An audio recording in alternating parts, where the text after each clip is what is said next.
জানো তো বৌমা, আজ সকালে দাদু ভাই যখন আমাদের প্রণাম করতে এলো তখন আমার কি মনে হলো আমার সেই আগের দাদু ভাইকে ফিরে পেয়েছি।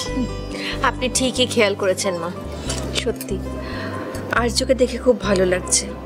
ও আবার আগের মতো ওয়ার্ম, অ্যাফেকশনেট, হ্যাপি হয়ে উঠেছে, তাই না? ঠিক তাই।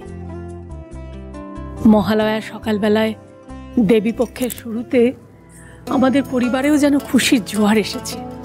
তবে হ্যাঁ, একটা কথা, এই কৃতিত্ব কিন্তু দুজনের। আপনি কাদের কথা বলছেন মা? কার কথা বলছি তুমি বুঝতে পারছো না?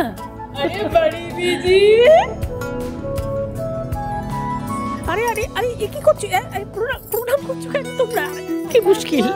প্রণাম তো করতেই হবে বড়ি বিজি, हम लोग भी আপনাদের পরিবারের হিস্সা হয়ে গেছি। আপনাদের বাড়ির নিয়ম কানুন তো আমাদের মানতে হবে না? আপনারা আমাদের জন্য মালিক না, ভগবান আছেন। হ্যাঁ, এই কদিনে আপনারা আমাদের কত আপন করে নিয়েছেন। আমরাও তোমাদের দুজনকে পেয়ে খুব খুশি হয়েছি। তোমরা আসার পর থেকে আমাদের বাড়ির এই গুরুগম্ভীর পরিবেশটা একদম বদলে গেছে। একদম ঠিক বলেছে দিদি ভাই। ওরা আসার পর থেকে বাড়িতে সবকিছু কেমন ভালো হচ্ছে বলুন। দেখুন না, আর্য কি সুন্দর বিয়েতে রাজিও হয়ে গেল। ঠিকই তো, কে বলতে পারে, হয়তো এই নতুন অতিথি দুজনের হাত ধরেই আমাদের বাড়িতে আবার শুভ দিন ফিরে আসবে। মা, আমার মনে হয় বান্টি বাবলি এ বাড়িতে ছদ্মবেশে এসেছে।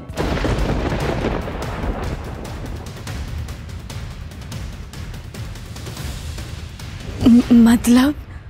তোমরা তো হরপার্বতীর সাক্ষাৎ রূপ, ওনারাও তো মানুষের ছদ্মবেশে এসেই এরকম মানুষের মন ভুলিয়ে দিয়ে যান। বাড়িতে আর কেউ দিখাই দিচ্ছে না? বড়ি মেম সাহেব, ছোটি মেম সাহেব, ওনারা কোথায়?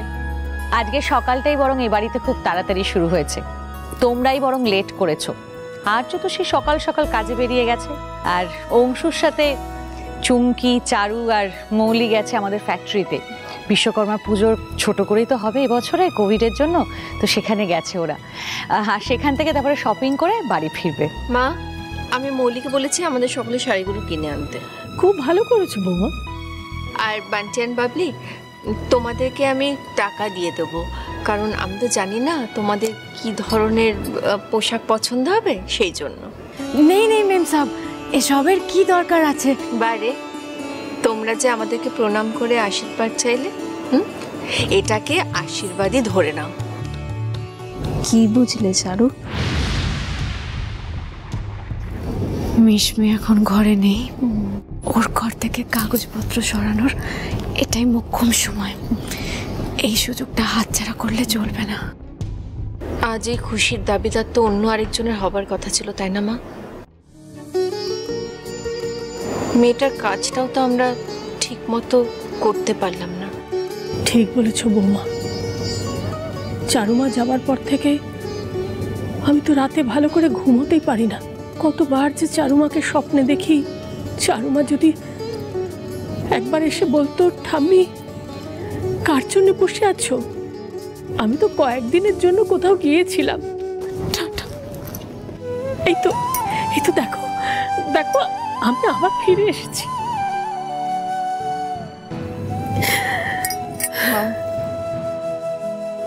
আমি আমার প্রায়শ্চিত্ত করব,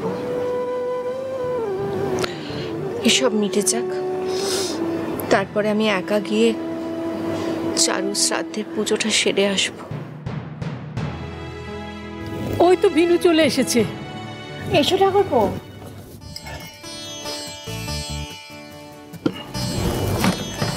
বৌদি, থাক বাবা, থাক থাক। বলো। আরে থাক। আজকে মহালয়া শুভ দিনে একটা দারুণ খবর নিয়ে এসেছি।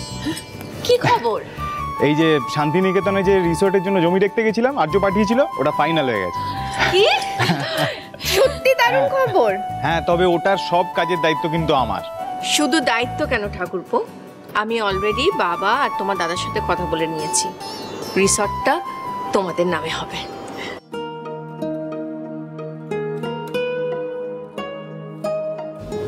কিন্তু দিদি ভাই, কোনো কিন্তু নয় বানি, আমাদের বনিও তো বড় হচ্ছে। কি মা, তাই তো। ওর দিকটাও তো ভাবতে হবে। তোকে এত ভাবতে বলিনি আমি। যা তুই বরং ঠাকুরপো জামা কাপড় বার করে দে। ঠাকুরপো যাও, তুমি ফ্রেশ হয়ে নাও। হ্যাঁ যা যা বৌমা, তুমিও যাও। মা, আমরা বাকি লিস্টটা রেডি করে নিই। আপনি বলুন, আমি ফোনে টাইপ করে নিচ্ছি। হ্যাঁ বেশ। বিনয়,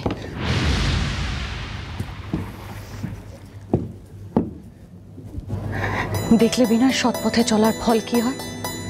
সৎ পথে পরিশ্রম করে চললে মানুষ ঠিক একদিন তার মূল্য ফেরত পায়। হলো তো প্রমাণ আজ।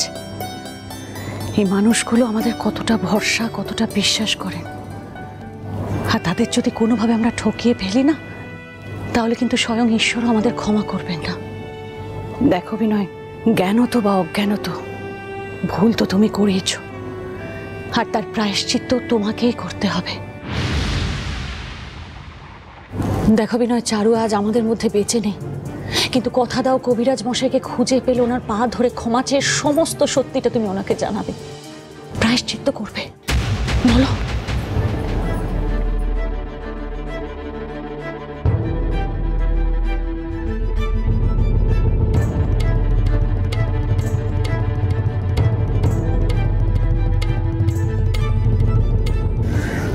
কবিরাজ মশাই মানে তো বাবা। কাকিমণি বাবার কাছে কি প্রায়শ্চিত্ত করার কথা বলছে? বাবার পা ধরে কেন ক্ষমা চাইবে? কাকামণি কি করেছে? আর্য, এত তাড়াতাড়ি ফিরে এলে যে? মা মা আসলে একটা আমার জরুরি কাজ আছে, ওটা করে নিলে নিশ্চিন্ত হয়ে যাবো। আমি ফ্রেশ হয়ে আসছি। बड़े साहब के देखे खूब बिजी মনে হচ্ছে। हाँ हाँ बिजी तो লাগবেই, সামনে শাদি বলে কথা।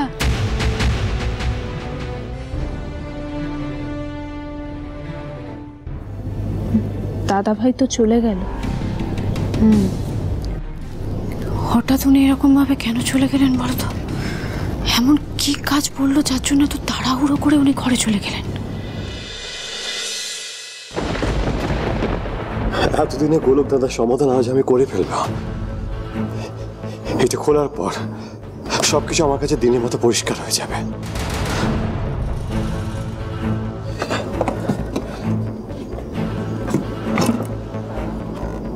কিন্তু সবকটা ফাইল, সবকটা ফোল্ডার রিকভার হয়েছে তো?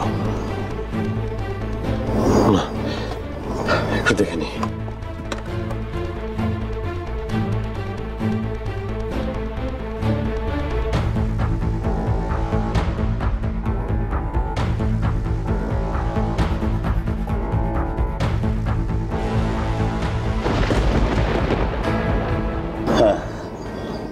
সব পারফেক্টলি রিকভার হয়েছে। এটাই তো মাধবপুরের ফোল্ডার, এখানে চারের ছবি থাকবে।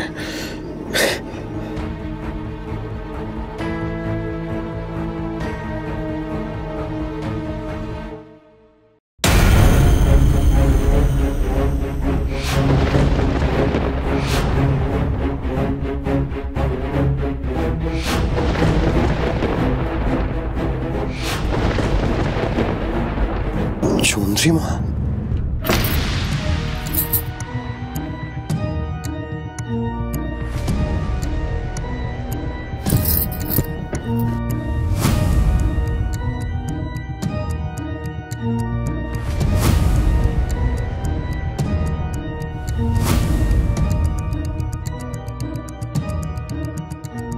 এখানে তো কিছু নেই চারু, তাহলে কি করব? আলমারি, আমাদের একবার আলমারিটা দেখা উচিত। দাঁড়া, আমি দেখেছি।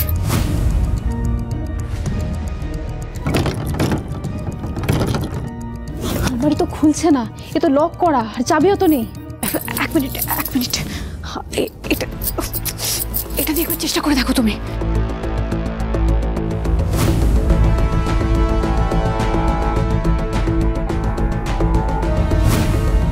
খুলে গেছে চারু।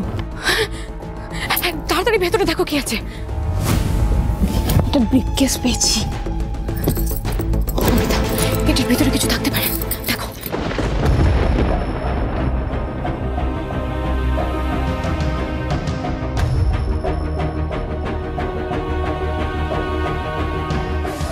আমাকে পুড়িয়ে ঝামা করে দাও সূর্যি ঠাকুর, আমি যেন বিচ্ছিরি দেখতে হয়ে যাই, বিচ্ছিরি দেখতে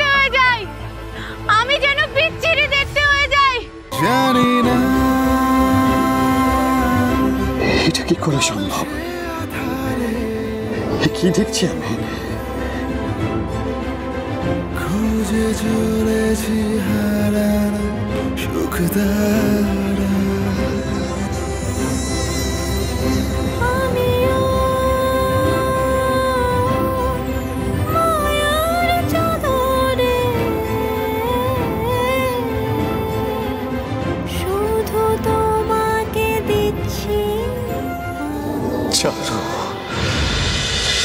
ঝিরে বাতি